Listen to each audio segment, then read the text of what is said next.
Polemiche diplomatiche. Fa discutere un progetto conosciuto come No Paper sloveno sulla spartizione della Bosnia ed Erzegovina. Prendono slancio i progetti per la collaborazione dei porti di Trieste, Capodistria, Fiume e Venezia. Bari, Brindisi, Manfredonia e gli scali marittimi pugliesi sull'Adriatico hanno deciso di unire le forze e fare sistema. La pandemia paradossalmente aiuta il Festival della cucina ebraica di Varsavia a diventare più internazionale. A Barletta, nel cimitero jugoslavo, sono riposti i resti di 1300 partigiani e 800 civili croati, serbi e montenegrini caduti per la libertà.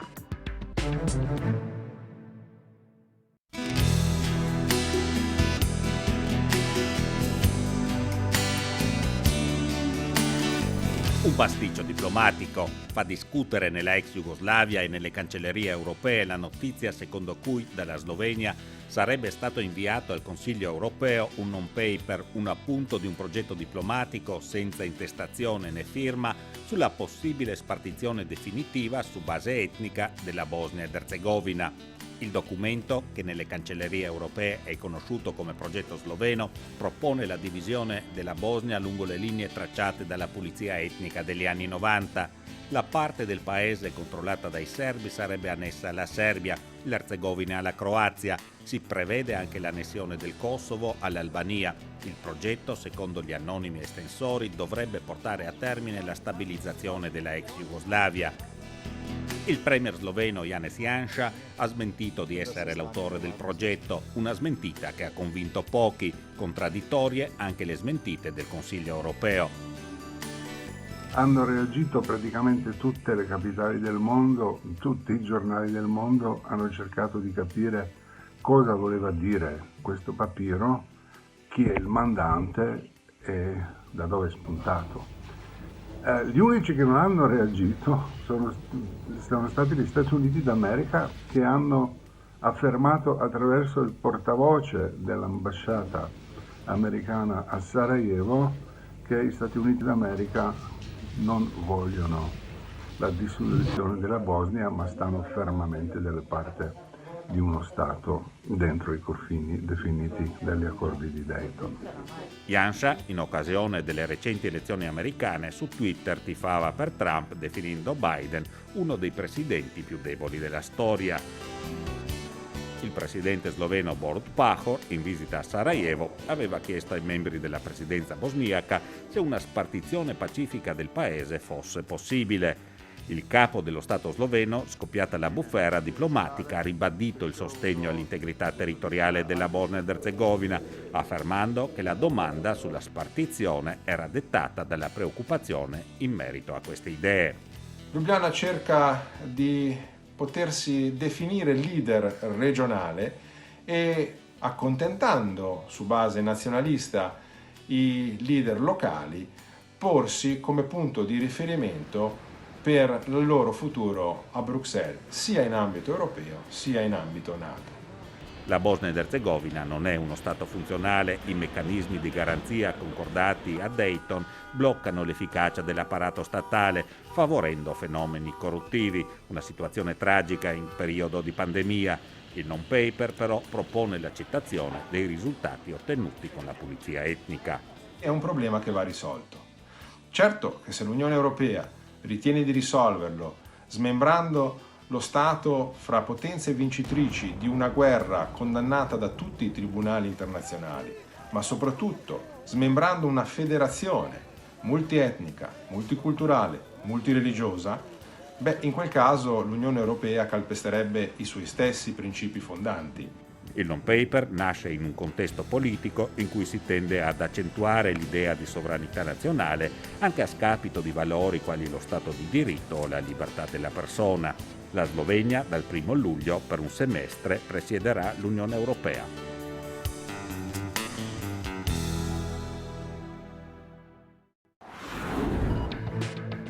Una crisi diplomatica esplosiva, letteralmente esplosiva. La Repubblica Ceca ha espulso 18 diplomatici dell'ambasciata russa a Praga e la Russia ha fatto altrettanto con 20 diplomatici cechi.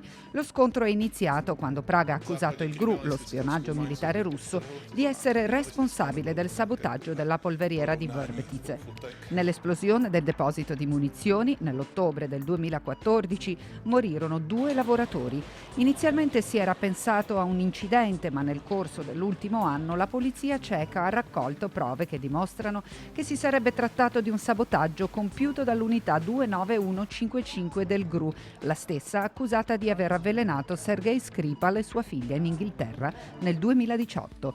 Gli investigatori cechi sospettano che gli agenti russi volessero far saltare in aria un carico d'armi destinato ai ribelli siriani o all'Ucraina, ma che poi per sbaglio hanno attaccato la polveriera dell'esercito ceco.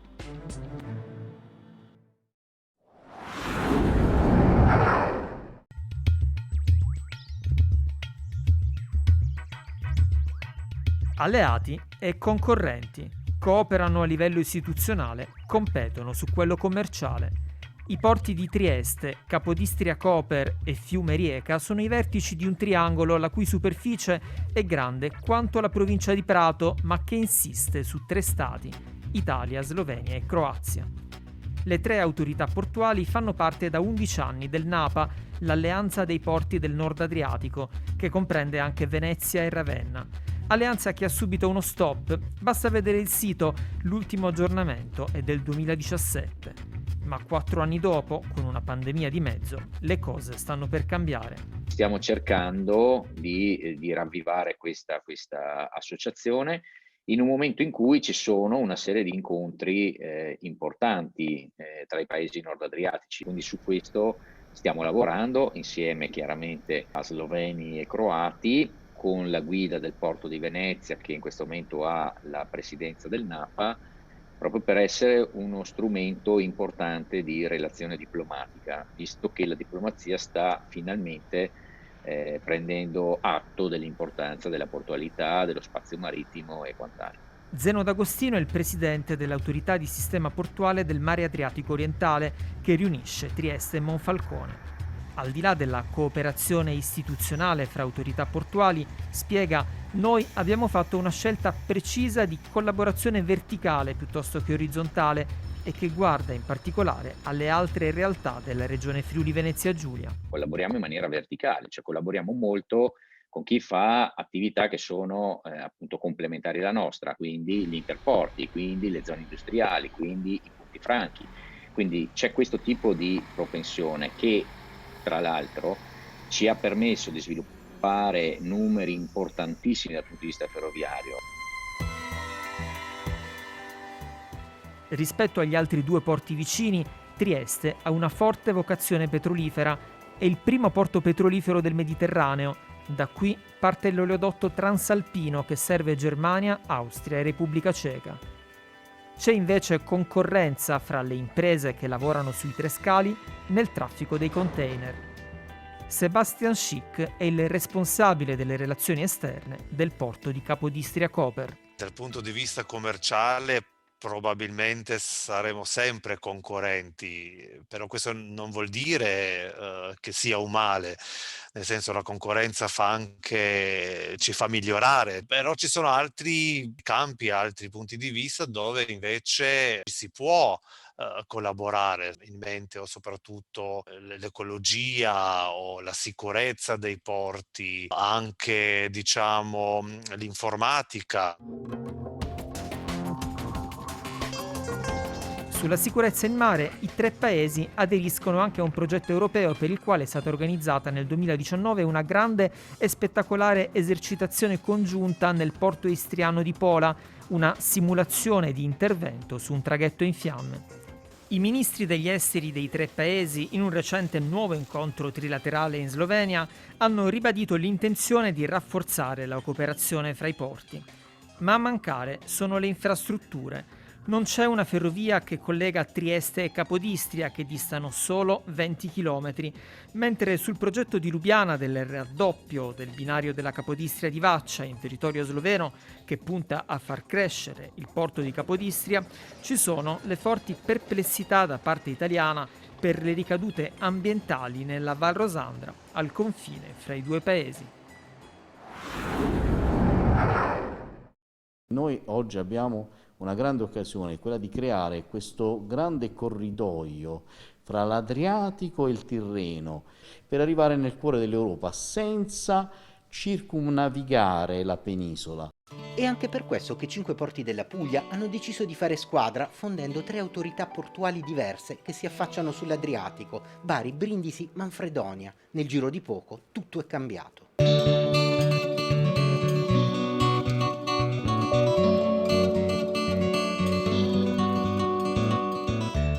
Oggi non c'è quasi una gara che non sia di sistema. Le pulizie, le manutenzioni, i sistemi informatici sono tutti processi che vengono sviluppati su un sistema di 5 porti e domani probabilmente di 6 o 7 porti. Risparmiare ha permesso di investire su digitalizzazione e ambiente, ma soprattutto di rispondere alle nuove esigenze degli armatori italiani ed esteri che da 60 anni investono sulla rotta per l'Italia. Adesso la nostra compagnia negli ultimi anni è migliorato, i navi anche sono più grandi, più grandi sui veicoli, più veloci e più ecologici. Da parte questa allora abbiamo anche migliorato il servizio che abbiamo sui porti.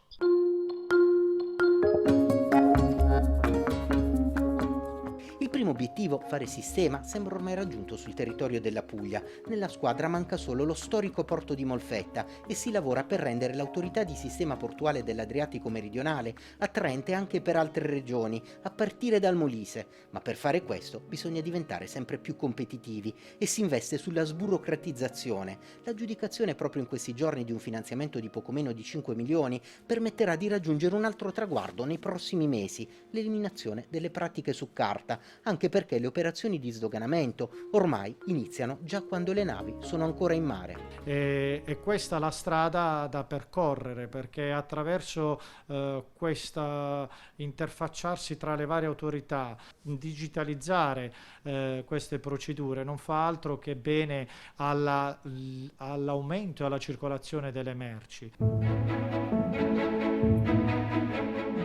Gli operatori portuali da tempo chiedono uniformità a livello nazionale nelle procedure da adempiere ogni volta che si arriva in porto. Per gli autotrasportatori, collegamenti via mare per Venezia, Ravenna, Catania. L'Adriatico finalmente è un'autostrada del mare, come lo è il Tirreno da sempre, riducendo inquinamento, incidenti e trasporto su gomma. Ora la grande chance viene dalla zona economica speciale, istituita tra Puglia e Molise per attrarre imprese. Dall'altra parte dell'Adriatico c'è una popolazione pari a un'altra Italia e l'autorità portuale dell'Adriatico meridionale punta a diventare uno sportello unico per accoglierla, fare scambi, fare impresa. Perché la ZES funziona se veramente è a burocrazia zero. Già noi non ci raccapezziamo con la nostra burocrazia. Figuriamoci uno straniero che arriva in Italia e si perde. E allora l'idea è di avere un unico interlocutore che lo prenda per mano, lo guidi, gli faccia avere con un'unica procedura tutti i permessi di cui ha bisogno, ti dice, verifica se si può fare e poi si fa.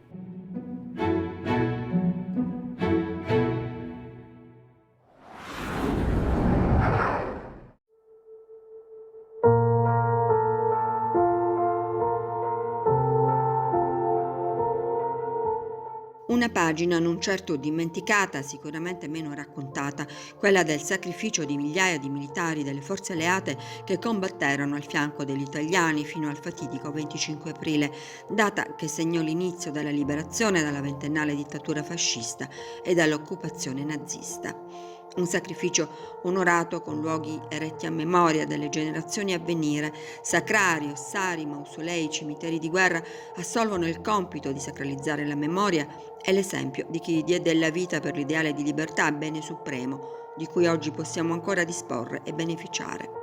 Non furono solo militari, ci furono civili uomini ma anche donne, partigiani che tra il 1943 e il 1945 parteciparono alla guerra di liberazione al fianco delle truppe anglo-americane e italiane. La Puglia in particolare rappresentò un punto di riferimento per accogliere militari e civili feriti gravemente, per cui si organizzarono da Manfredonia a Barletta a Gravina molti ospedali che hanno rappresentato, diciamo, un punto di riferimento importante per salvare, ecco, i combattenti in difficoltà, ma anche moltissimi civili.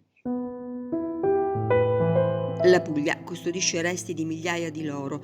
A Barletta, all'interno della necropoli comunale, in un'area che punta al mare, c'è il cimitero jugoslavo. Sulle pareti incisi i nomi di 1331 combattenti.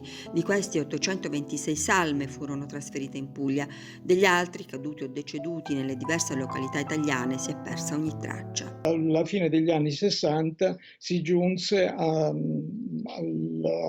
all'idea di costruire il sacrario, anche perché nel cimitero di Barletta erano già sepolti 175 combattenti. Quello di Barletta è l'ossario più grande d'Italia. Qui sono custoditi resti anche di civili croati, serbi, montenegrini, reclusi in campi di concentramento fascisti del centro-sud, tra cui Ventotene, Ponza, in Puglia le isole Tremiti, Manfredonia, Alberobello. In seguito all'armistizio si unirono agli italiani nella lotta contro l'occupazione nazifascista.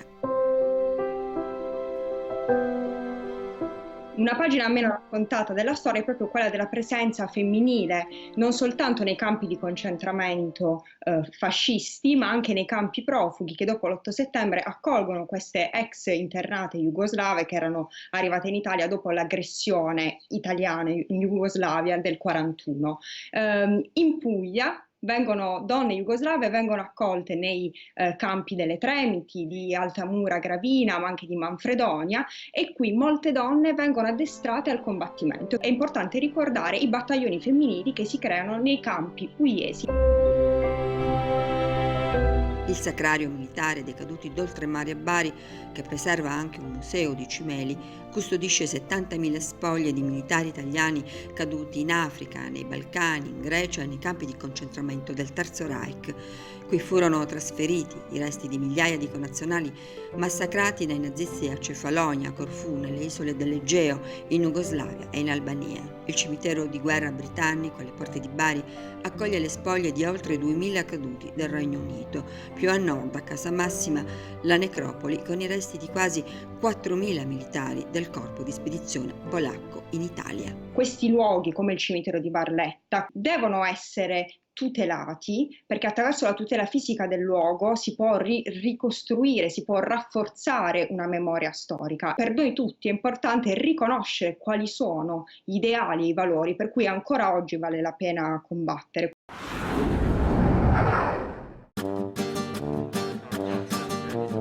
I polacchi lo chiamano hała o hałka, il nome originale è halla. È un pane dolce che ben si accompagna a burro e marmellata, molto popolare in Polonia. Come spesso capita col cibo, la sua storia racconta di popoli e tradizioni che vanno riscoperte. Questo pane ha radici ebraiche, è arrivato alla cucina polacca dalla cucina ebraica, questo è chiaro, ma siccome la comunità ebraica è molto piccola, molti polacchi non sono consapevoli di questo passato, così come molti non sono consapevoli qui, ma forse anche in Italia, di quante ricette siano arrivate nella cucina locale da quella ebraica. Sulla base di queste considerazioni è nato TISH, il Festival della cucina ebraica organizzato dal Museo della Storia degli Ebrei Polacchi di Varsavia, il Polin. È un progetto che vuole rispolverare una tradizione che a causa dell'Olocausto e dell'emigrazione è andata in gran parte perduta. Non è stato così difficile recuperare le ricette originali perché una parte importante della tradizione culinaria polacca proviene da quella ebraica. Bastava guardare alle nostre stesse ricette, ma ovviamente abbiamo cercato quelle che hanno viaggiato, che hanno lasciato la Polonia. Ci siamo spostati principalmente negli Stati Uniti, a New York. Il cibo proveniente da questa parte d'Europa si è trasferito lì ed è ancora cucinato lì. La terza edizione di TISH si è inevitabilmente dovuta muovere online causa pandemia. 5 giorni di laboratori, lezioni e dibattiti sul cibo ebraico. Questa formula online ci ha permesso di invitare esperti ma anche pubblico non solo dalla Polonia, ma anche dagli Stati Uniti, da Israele, dall'Italia. Credo che grazie a questa modalità tutti i partecipanti siano stati in grado di scoprire le somiglianze tra le diverse cucine ebraiche. Quello che le unisce in giro per il mondo sono le regole kosher uguali per tutti. Ciò che le differenzia è che alla fine la cucina ebraica è sempre una cucina locale. La cucina ebraica della Polonia, per esempio, è diversa dalla cucina ebraica della Spagna, che è più simile a quella del posto. Ma perché è stato scelto il nome di Tish? È una parola Yiddish che significa tavolo, ma nella tradizione hassidica degli ebrei ortodossi significa anche sedersi attorno a un tavolo insieme, mangiare, parlare e divertirsi. Questo è il senso del festival per noi. Una missione che la pandemia a giocoforza ha interrotto in attesa di tornare a riunirci attorno a un tavolo senza rischi.